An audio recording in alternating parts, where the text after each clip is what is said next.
plano. About saan ang mga songs na gawa nyo.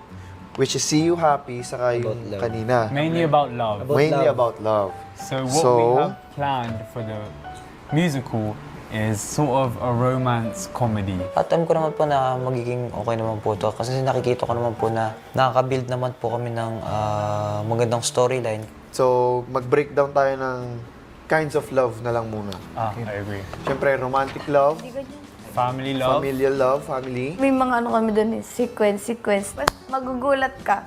Sobrang witty. Sa dulo is sa housemates love ba? Kasi tayo na yun, friendship ba? May twist. Kami mga Tagalog, kami magbibisaya lang. Yun yung challenge and fun part. Mas ma-appreciate ko po yung language nila.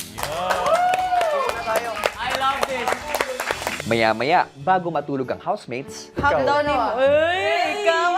Ngayon na pa kita inaantay, hindi mo ba napapansin?